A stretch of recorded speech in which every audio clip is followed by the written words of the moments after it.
नमस्कार दोस्तों, स्वागत है आप सभी का हमारे YouTube चैनल देव जी के ट्रिक्स में। दोस्तों हम लोग यहाँ पर हिंदी का फुल टेस्ट लगाएंगे जहाँ पर आपके 50 प्रश्न होंगे। काफ़ी बच्चे कहते हैं कि सर ये हिंदी किस लेवल की है, तो आपको बता दें कि अगर आप डेली का डेली टेस्ट लगाते हैं तो हिंदी आप किसी भी एग्जाम में, अगर आपकी एग्जाम में हिंदी आती है तो आप बस डेली टेस्ट लगाते जाइए, आपको कभी भी समस्या हिंदी में नहीं आ सकती है। हम अपने चैनल के माध्यम से आपको 45 प्लस हिंदी, आपको क्लास में 100% आप लोग 45 नंबर ले आएंगे। ठीक है, चलिए स्टार्ट करते हैं। यहाँ पर क्वेश्चन आपसे पूछा गया है कि पहचान का तत्सम शब्द है, पहचान का तत्सम शब्द। और तत्सम शब्द हमने बताया क्या होते हैं, तो कभी कभी क्वेश्चन यही पूछ लेता है तत्सम क्या होते हैं। तो भाई तत्सम यो होते हैं जो आपके शुद्ध संस्कृत के शब्द होते हैं, उन्हें तत्सम शब्द कहते हैं। ठीक है, और जो संस्कृत से कुछ बिगड़े हुए रूप हो जाते हैं उनको हम लोग तद्भव कहते हैं। तो यहाँ पर आपको जो तत्सम हो जाएगा पहचान का, वो आपका क्या हो जाएगा, ऑप्शन राइट। अगर आपने यहाँ पर ए चुना है तो बिल्कुल सही है, आपका हो जाएगा प्रत्यभिज्ञान। ठीक है, ऑप्शन राइट आपका 51 का ए हो जाएगा, यहाँ पर ए नंबर आपका। ठीक है, चलिए नेक्स्ट क्वेश्चन आपसे यहाँ पर 52 नंबर आपसे कह रहा है कि प्रभुत्व का तद्भव शब्द है, प्रभुत्व का तद्भव शब्द है, बताइए यहाँ पर जवाब दीजिए। प्रभुत्व का तद्भव आपका क्या हो जाएगा, ऑप्शन राइट यहाँ पर आपका बी हो जाएगा, पहुँच। ठीक है, प्रभुत्व का तद्भव क्या हो जाएगा, पहुँच हो जाएगा, ऑप्शन राइट आपका बी सही हो जाएगा। नेक्स्ट क्वेश्चन को आते हैं, क्वेश्चन आपका 53 है। बहनोई शब्द का तत्सम बताइए, बहनोई शब्द का तत्सम। देखो बहन का होता है आपका भागनी, और बहनोई मतलब हुआ कि बहन का पति, अर्थात आपका हो जाएगा भागनी पति। ऑप्शन राइट अगर आपने सी चुना है तो बिल्कुल आपका सही आंसर आपका हो जाएगा, बहनोई शब्द का तत्सम क्या हो जाएगा, भागनी पति। ठीक है, सी नंबर।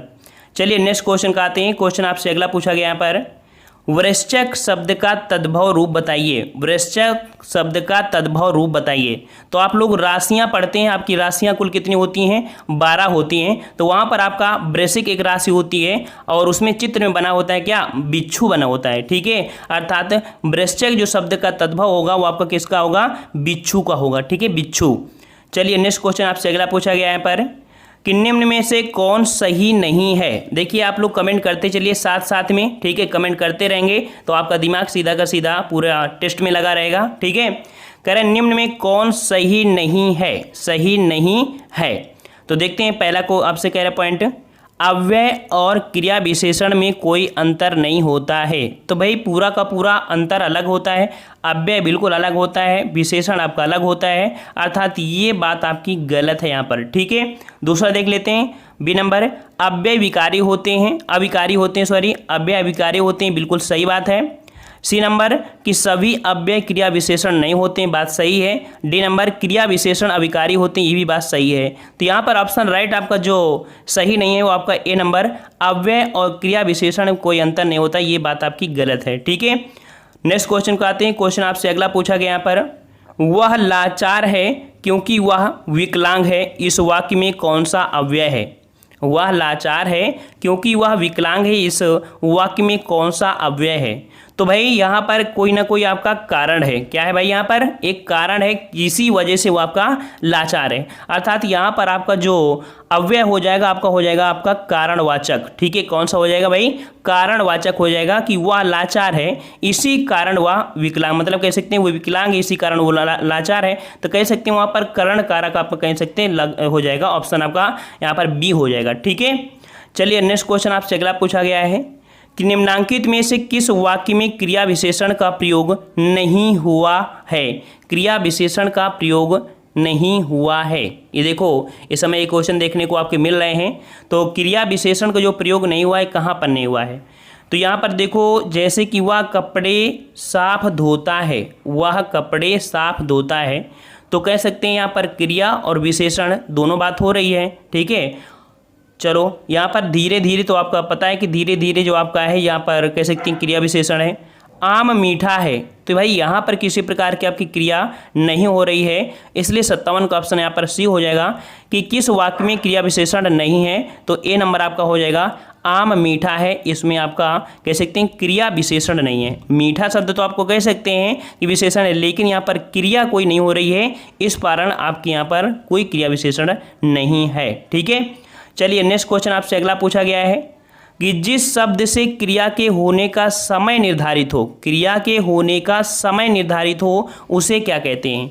तो भाई क्रिया के होने का जो समय निर्धारित होता है उसे हम लोग बोलते हैं काल। क्या बोलते हैं भाई? उसे काल बोलते हैं। 58 का ऑप्शन राइट। अगर आपने चुना है बी तो बिल्कुल सही आंसर आपका हो जाएगा।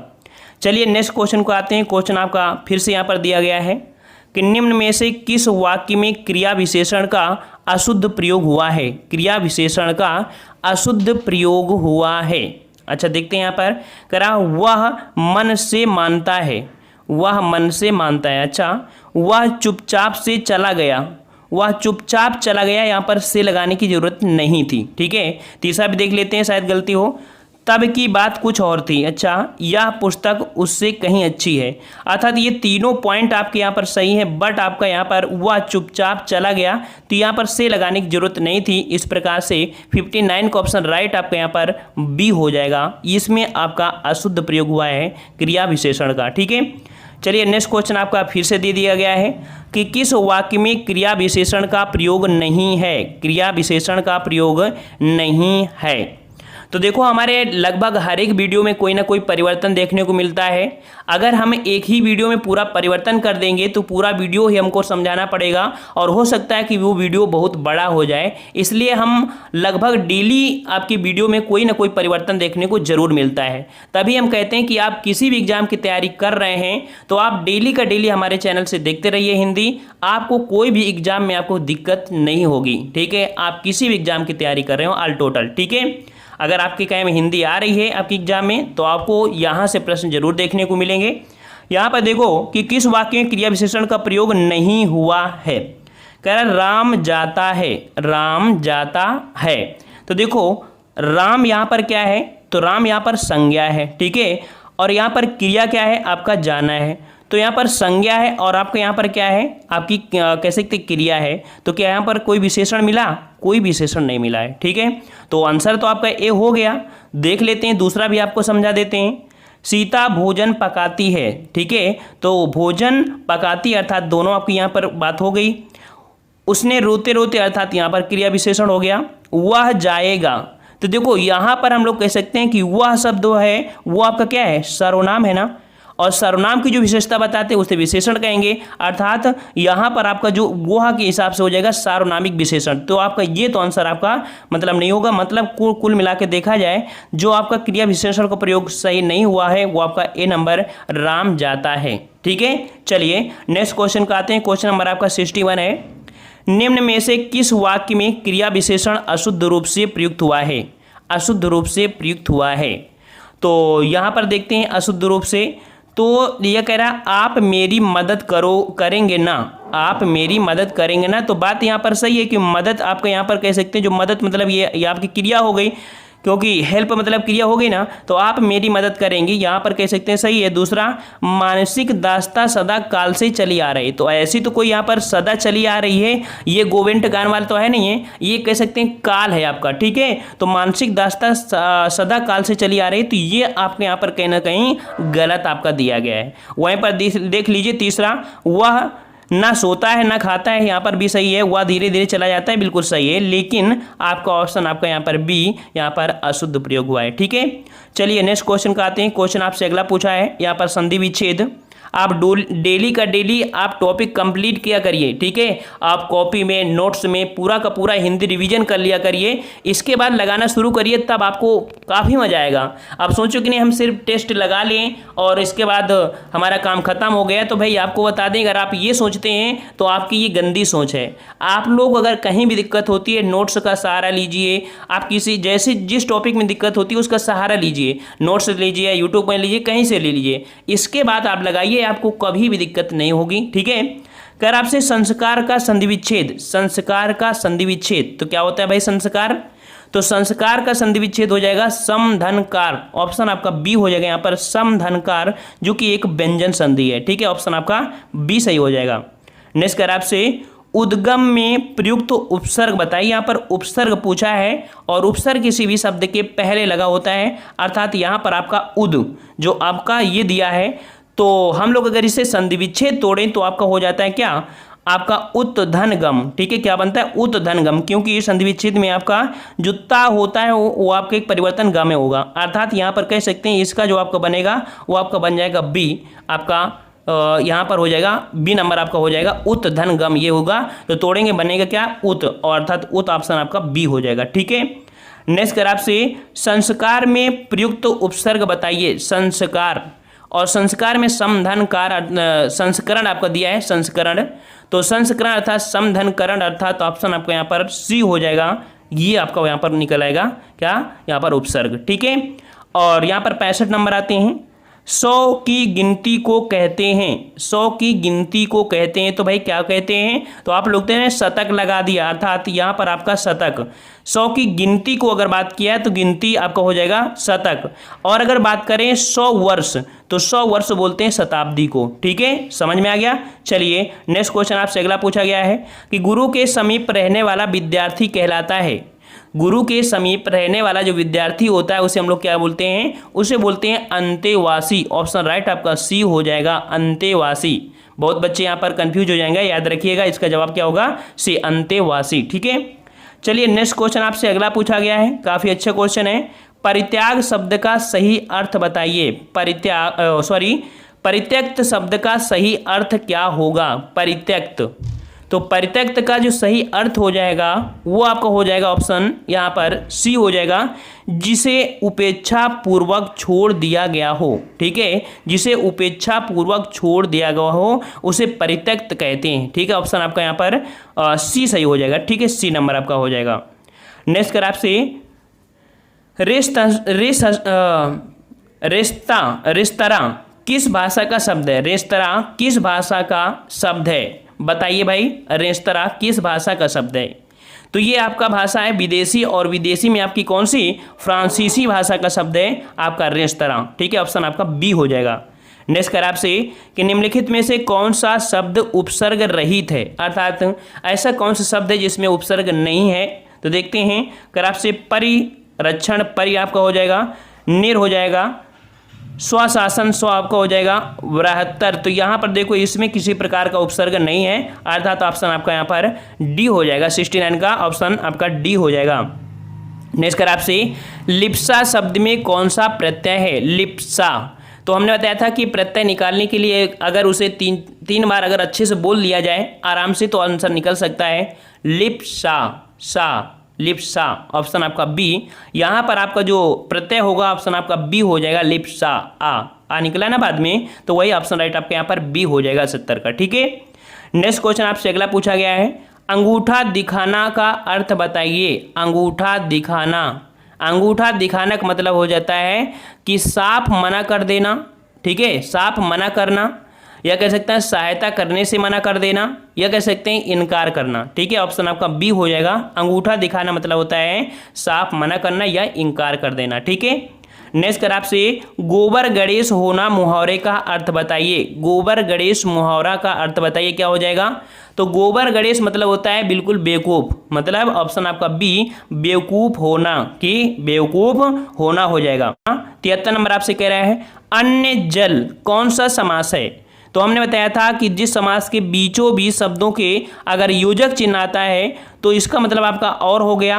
तो और शब्द या यह शब्द अगर जुड़ा होता है तो आपका द्वंद्व समास में आता है। अन्य जल अर्थात अन्य और जल, जैसे भाई और बहन, तो ऐसे बनते भाई बहन, तो इसका मतलब आपका और, तो भाई और बहन, अर्थात जहाँ पर योजक चिन्ह और आपका आ जाता है वहाँ पर द्वंद्व समास होता है, या कह सकते हैं लिंग परिवर्तन भी आपका यहाँ पर द्वंद्व समास को करता है। ठीक है, नेक्स्ट कर आपसे कि नीचे दिए गए शब्द समूह के लिए सही शब्द का चयन कीजिए।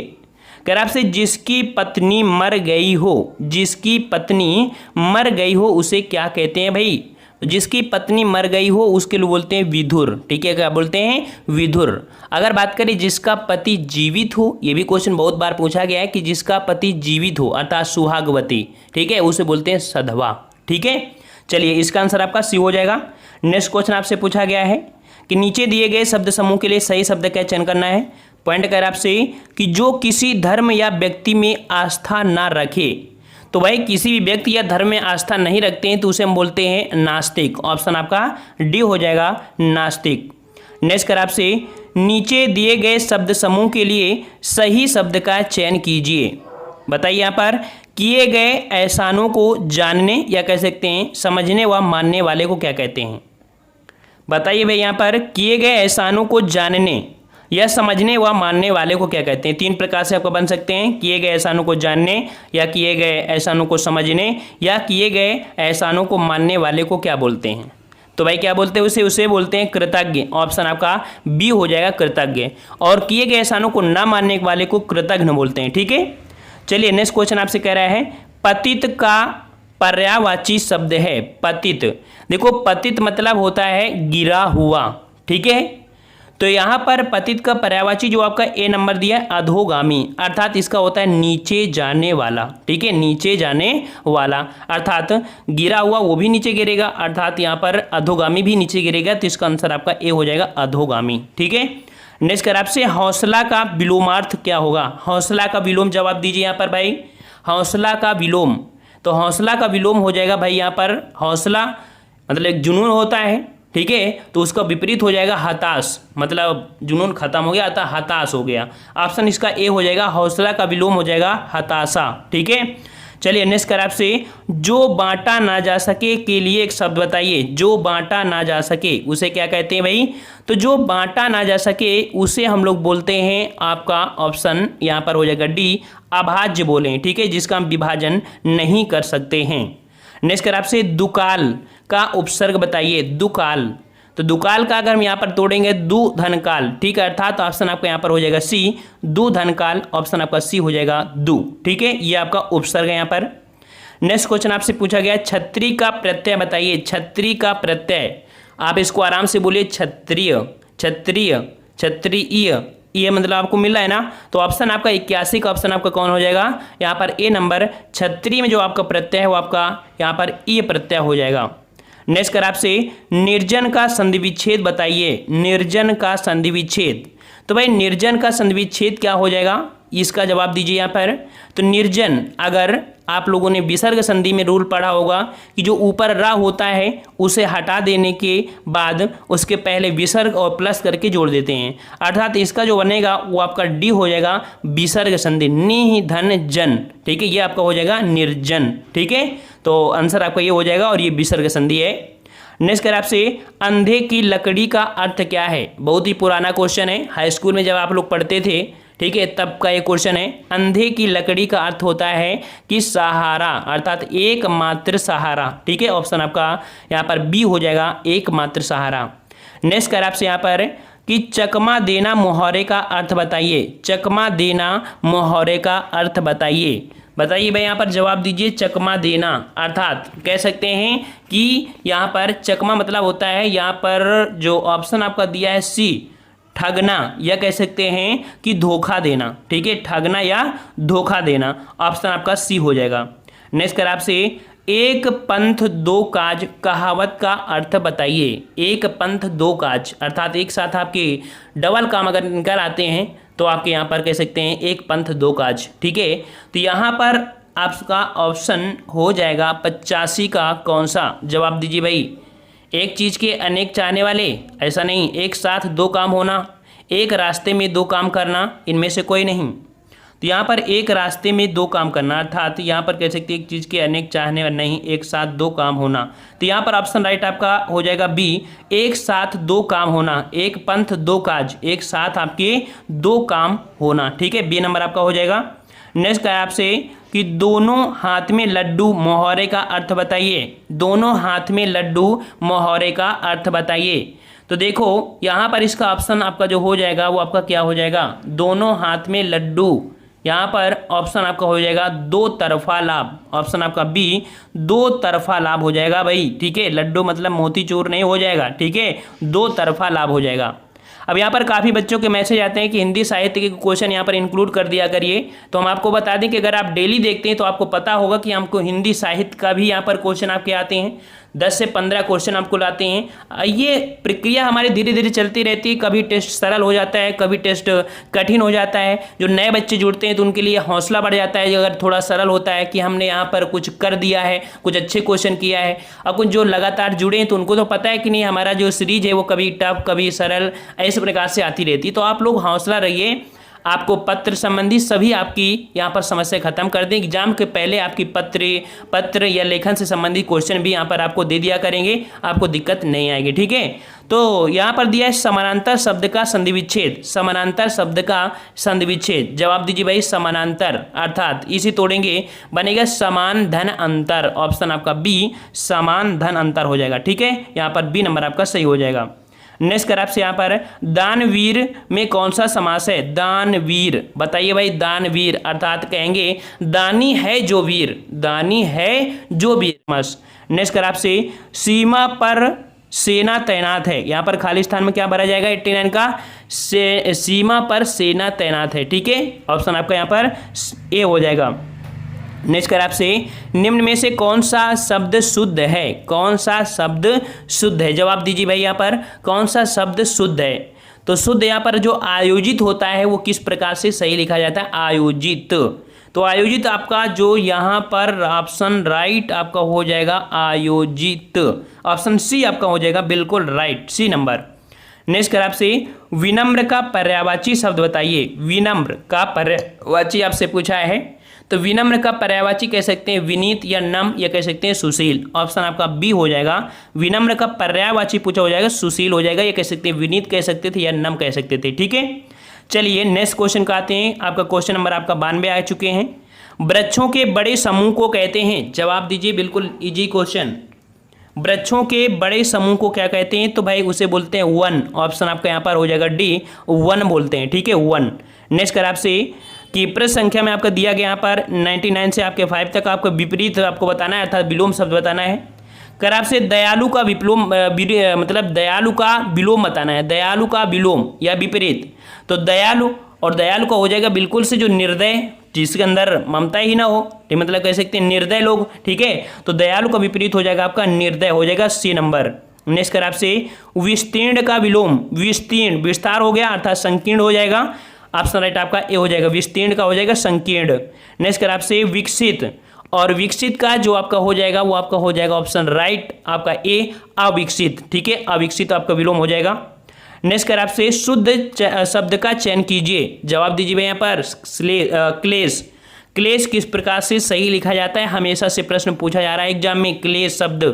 और क्लेश जो आपका राइट लिखा है वो लिखा है आपका ऑप्शन बी, अगर आपने चुना है तो बिल्कुल सही है, क्लेश। ठीक है, नेक्स्ट कर आपसे आलसी व्यक्ति जीवन में कभी भी सफल नहीं होते, इस वाक्य में विशेष से बताइए। विशेष से आपसे पूछा आलसी व्यक्ति, तो कौन व्यक्ति? यहाँ पर आपका जो हो जाएगा कि जो यहाँ पर विशेष से अर्थात ऑप्शन आपका बी हो जाएगा विशेष। यहाँ पर आपका 97 का आपका बी हो जाएगा। ठीक है, और नेक्स्ट क्वेश्चन का आते हैं। क्वेश्चन आपसे अगला पूछा गया है लक्ष्मण का पर्यायवाची शब्द नहीं है, अर्थात लक्ष्मण का पर्यायवाची कौन सा नहीं है? तो देखो लक्ष्मण को सौमित्र भी बोला जाता है, लखन भी बोला जाता है, रामानुज बोला जाता है, लेकिन बलभद्र नहीं बोला जाता है, बलदाऊ है। बलभद्र मतलब बलदाऊ। तो भाई ये तो आपके हैं लेकिन ये आपके नहीं है। ऑप्शन आपका डी हो जाएगा यहाँ पर। ठीक है, लक्ष्मण के पर्यायवाची कौन नहीं है? बलभद्र नहीं है। नेक्स्ट कर आपसे जल में चलने फिरने वाले के लिए एक शब्द बताइए। जल में चलने फिरने वाले के लिए शब्द, तो भाई जो जल में चलते फिरते हैं उन्हें बोलते हैं जलचर। ऑप्शन राइट आपका बी